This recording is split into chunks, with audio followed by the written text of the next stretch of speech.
ఛీ నీ అమ్మ అనవసరంగా కర్మకాలి దగ్గుల్బాజీ ఫ్రెండ్స్తో కాస్ట్లీ రెస్టారెంట్లో పార్టీ ఇస్తానని ఒప్పుకున్నాను.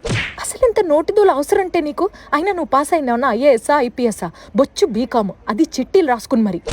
ఈ అకౌంట్లో బ్యాంక్ బ్యాలెన్స్ ఏమో 5,000 ఉంది. ఇక్కడ వాతావరణం చూస్తుంటే 50,000 అయ్యేటట్టుంది.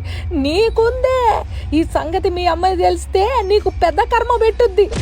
అయినా నీ లోఫర్ నుంచి 4 ఛాయలు ఆర్డర్ పెట్టాలంటే నేను 40 సార్లు ఆలోచిస్తావు. నీ లోఫర్ ఫ్రెండ్స్ కోసం ఇంతలా ప్లేస్ బుక్ చేసుకుని పార్టీ ఇవ్వాలని ఎందుకు అనుకున్నావు ముష్టిదానా? వీడేంటి కాళ్ళు కలిని పిల్లిలాగా ఇక్కడిక్కడే తిరుగుతున్నాడు? పోనీ ఒకసారి మెనూ చూసి చెప్తాం. ఈ మెనూలో స్టార్టర్లు ఏంటి ఇంతెంత ఉన్నాయి? నీ అమ్మ ఒక నెలంతా ఎగ్ పఫ్లు తిన్నా ఇంత ఖర్చు అవ్వదే. ఈ దరిద్రులందరూ 2 రోజుల నుంచి ఉపవాసం ఉండి మరి ఆకలి మీద ఉన్న సింహాల్లాగా వస్తారో ఏంటో.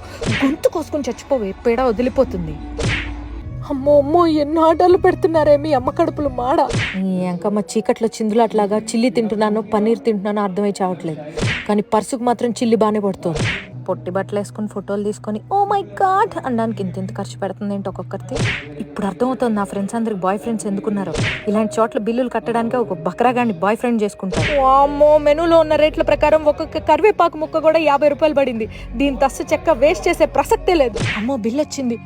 అమ్మో, 3 నెలల పాకెట్ మనీ బొక్కగా. అరే వెళ్ళకండి రా, బిల్లు కట్టే టైంకి బాత్రూమ్ వస్తుంది ఏంట్రా అందరికి.